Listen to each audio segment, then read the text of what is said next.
Assalamualaikum, my name is Ali Azhar bin Azhar, and today I would like to present about my research proposal defense.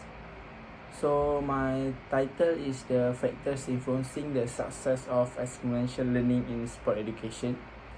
So in the content, I will explain about the introduction, problem statement, research question, research objective, delimitation and limitation, significance of study, operational terms, literature review, research design, and the second last one is a data analysis, and the last one is a data collection. So the introduction is experiential learning is a method of instruction that highlight the value of practical experience in the learning process. So typical example included problem-based learning in which a student collaborate to create execute and solution to a problem or challenge pertaining to sport.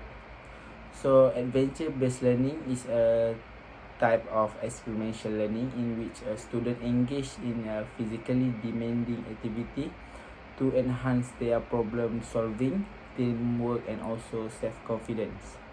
So next we go to the problem statement. So there are 3 problems.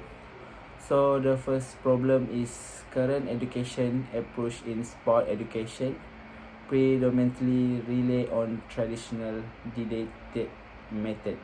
So mostly in Malaysia, school or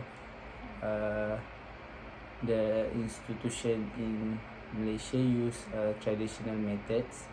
And the second problem is little is known about the element that make it successful.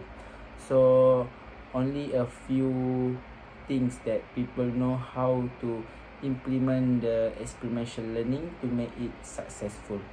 So the third problem is the evolution of experiential learning theory that set understanding the idea of experiential learning and its evolution through time. So we in 2023. So there are many types of study that usually evolution through time.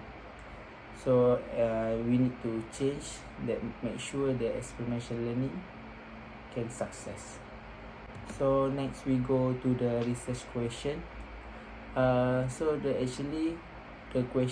first question is, what are the key factors that influence the success of experiential learning in sport education?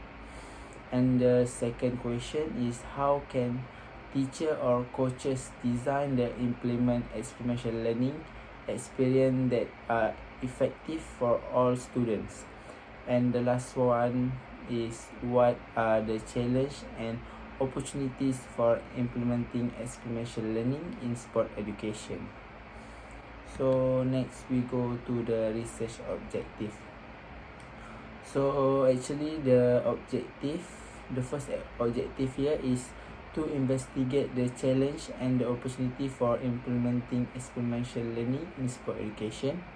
The second one is to investigate the key factor that influence the success of experiential learning in sport education. And the last one of the objective is to identify the best way to implement the experiential learning. So next we go to the delimitation and limitation. So there are 2 limitation and 2 delimitation.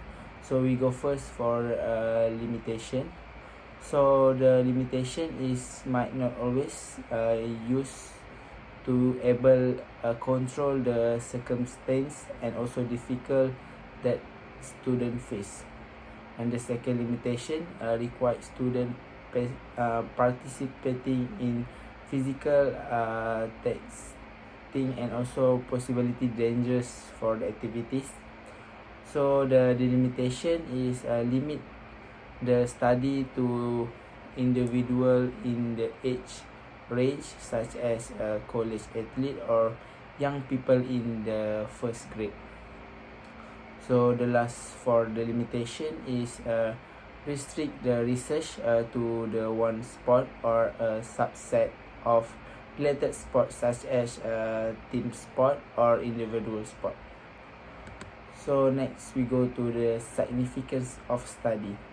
So actually student and athletes learning outcome can be greatly improved by experiential learning in sport education, because when we go to the experiential learning, there are two type of study, which is we use experiential learning, which is physical use for experience, and also theory studies.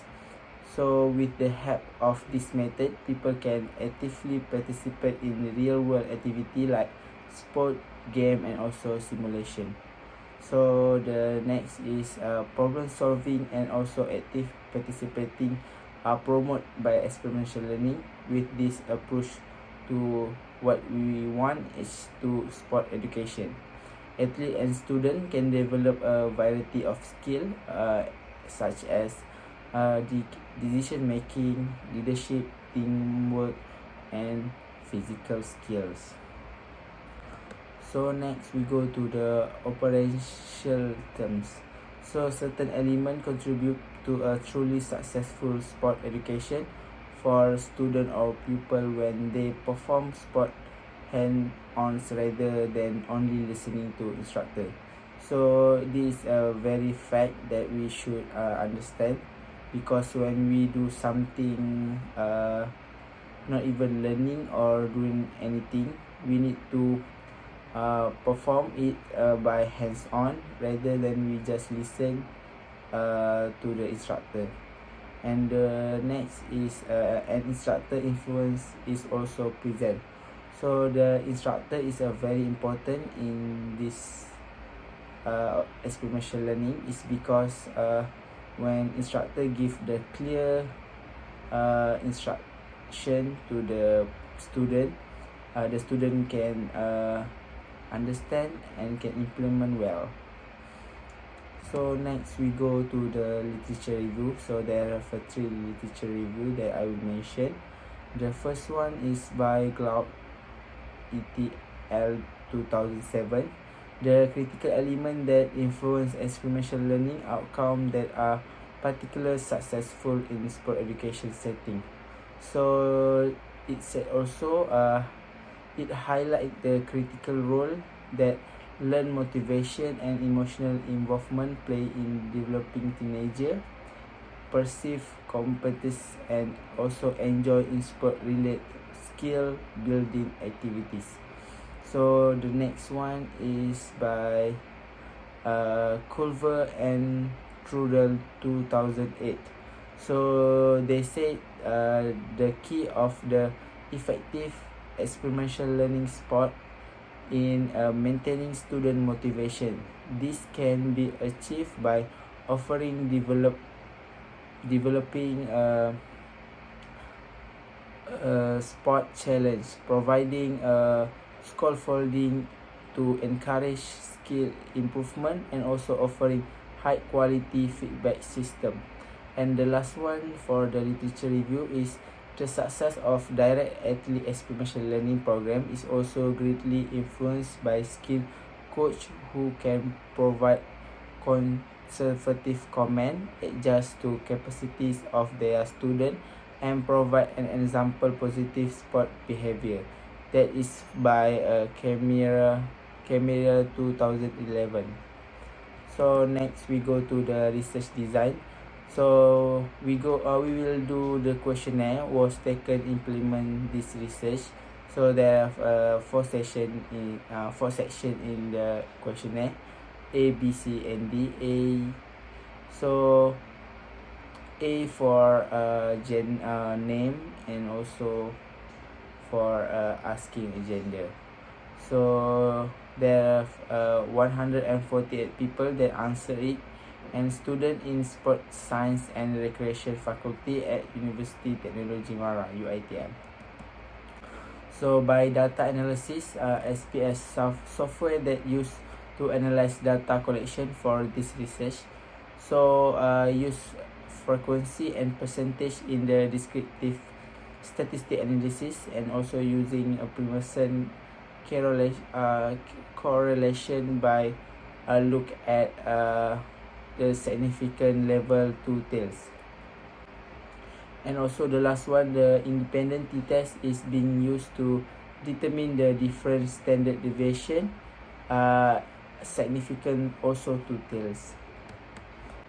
So the last one is about the data collection. So the online tools that used for this study is the questionnaire is Google Form.